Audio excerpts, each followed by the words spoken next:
Schooling at home is widening attainment gaps between rich and poor. Under lockdown, the ability to learn can be stifled by environment and access to technology. Year 12 student Sharon worries she's fallen behind as for a while she struggled to get hold of a laptop. The government and schools expect us to maintain the expectations they have grade-wise, and some of us, being at a disadvantage, can't necessarily produce that expectation.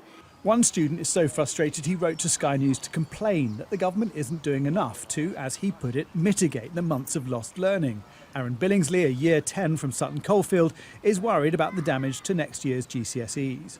When we go back to school, everyone will be at different stages of their courses, and we will have mock exams starting year 11, and we will only have half of the syllabus. Aaron attends Fairfax Academy, which says it offers students 5 lessons a day and keeps in touch through online surveys, phone calls and video. But Aaron's fellow pupil Lily says the government should ensure that schools can have digital face-to-face contact.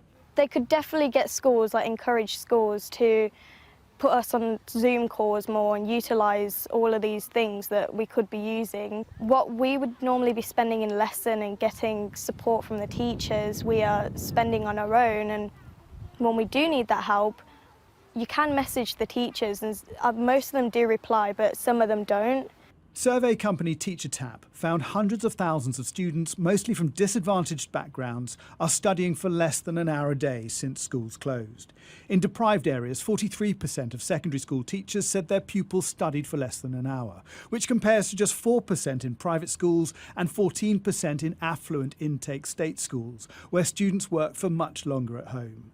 This work ethic gap is widening as the lockdown continues, and TeacherTap says the government should set minimum standards of education in this period. To be in a position where ministers are dictating how schools get cleaned, but not what sort of learning goes on, is very unusual and is disappointing. But the government has promised 200,000 laptops for disadvantaged children.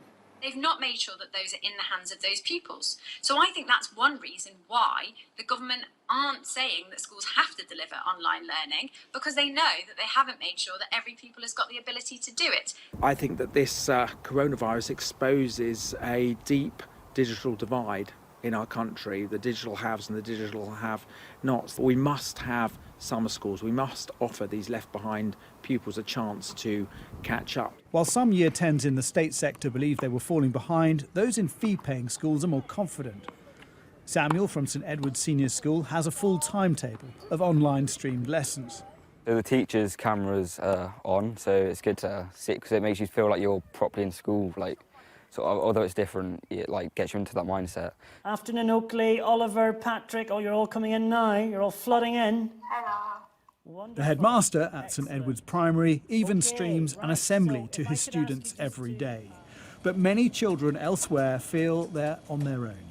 While much focus has been on when schools will reopen, there's not as much on the varying impact lockdown is having on the nation's pupils. And children like Aaron want that to change. Jason Farrell, Sky News.